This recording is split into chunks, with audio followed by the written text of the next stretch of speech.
കോട്ടയം ജില്ലയിലും അതിതീവ്ര മഴയാണ്. തലനാട് പഞ്ചായത്ത് ചോനാമലയിലും ഭരണങ്ങാനം പഞ്ചായത്തിലെ ചോക്കല്ലുമലയിലും ഉരുൾപൊട്ടലുണ്ടായി. ആളപായമില്ല, നിരവധി വീടുകൾ നശിച്ചു. കോട്ടയത്ത് വ്യാപക നാശനഷ്ടമാണ് അതിതീവ്ര മഴ മൂലമുണ്ടായത്. ശക്തമായ മഴയിൽ ഭരണങ്ങാനം പഞ്ചായത്തിലെ ഇടമറുക് ചൊക്കല്ലുമലയിൽ ഉരുൾപൊട്ടി വ്യാപക നാശനഷ്ടമുണ്ടായി. 7 വീടുകൾക്ക് കേടുപാടുകൾ സംഭവിച്ചു. കാർഷിക മേഖലയായതിനാൽ കനത്ത കൃഷിനാശമുണ്ടായി. തലനാട് പഞ്ചായത്ത് ചോന്നമലയിലും ഉരുൾപൊട്ടലിൽ 2 വീടുകൾക്ക് നാശനഷ്ടമുണ്ടായി. റോഡുകൾ ഒലിച്ചുപോയി. 2ഇടത്തും ആളപായമില്ല. വിവിധയിടങ്ങളിൽ മണ്ണിടിച്ചിലുണ്ടായി. മേലുകാവ്, മൂന്നിലവ്, തിക്കോയി, പൂഞ്ഞാർ, തെക്കേക്കര, തലനാട് തുടങ്ങിയ മലയോര പഞ്ചായത്തുകളിലെല്ലാം മഴ ശക്തമായിരുന്നു. ഇതോടെ മീനച്ചിലാറ്റിലേക്കുള്ള കൈവഴികൾ ഉച്ചയോടെ നിറഞ്ഞു. മീനച്ചിലാർ കരകവിഞ്ഞതോടെ പാലാ ടൗണിലും വെള്ളം കയറി. മീനച്ചിലാറിൽ ജലനിരപ്പ് ഉയർന്നതിനാൽ ഇരുകരകളിലുമുള്ളവർ ജാഗ്രത പാലിക്കണമെന്ന് കോട്ടയം ജില്ലാ കളക്ടർ വി വിഘ്നേശ്വരി അറിയിച്ചു. ജില്ലയിലെ വിവിധയിടങ്ങളിൽ വീടുകൾ തകർന്നു വീണു. 84, 73 വയസ്സുള്ള 2 വൃദ്ധരായിട്ടുള്ള ആളുകൾ താമസിക്കുന്ന വീടാണിത്.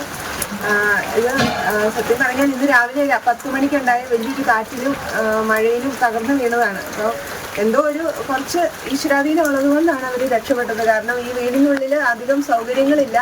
അതുകൊണ്ട് തന്നെ ഇവർ 2 പേരും തന്നെയാണ് താമസിക്കുന്നത്. അപ്പോൾ ഈ ഇടിഞ്ഞ് വീഴുന്ന സമയത്ത് ഇവരിവിടെ ഉണ്ടായിരുന്നു. അവിടുന്ന് മാറിയിരുന്നില്ലായിരുന്നെങ്കിൽ ഏതെങ്കിലും ഒരാൾ അതിൻ്റെ അടിയിൽപ്പെട്ട് പോയേനായിരുന്നു. അപ്പോൾ ഇനി മുന്നോട്ടാണെങ്കിൽ ഇപ്പോൾ വാർദ്ധക്യ പെൻഷനും വിധവാ പെൻഷനും കൊണ്ട് എൻ്റെ സാമൂഹ്യക്ഷേമ പെൻഷൻ കൊണ്ട് മാത്രം ജീവിച്ചു പോകുന്ന ഒരു കുടുംബമാണ്.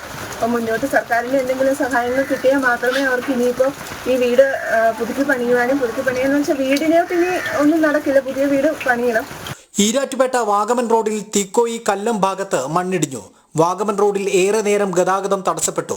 ജില്ലയിൽ 2 ദുരിതാശ്വാസ ക്യാമ്പുകൾ തുടങ്ങി. കുറുപ്പുന്തറയിലും ഏറ്റുമാനൂരിലുമായി 11 കുടുംബങ്ങളിലെ 43 പേരെ മാറ്റിപ്പാർപ്പിച്ചു. വരും ദിവസങ്ങളിൽ മഴ രൂക്ഷമാകുമെന്ന മുന്നറിയിപ്പുകൾ ലഭിച്ചതിനാൽ ജില്ലയിലെ ഇലവീഴ, പൂഞ്ചിറ, ഇല്ലിക്കൽ കല്ല്, മാർമല, അരുവി തുടങ്ങിയ വിനോദസഞ്ചാര കേന്ദ്രങ്ങളിലേക്കുള്ള പ്രവേശനവും ഈരാറ്റുപേട്ട വാഗമൺ റോഡിലെ രാത്രികാല യാത്രയും ജില്ലാ കളക്ടർ നിരോധിച്ചു. ജനം, കോട്ടയം.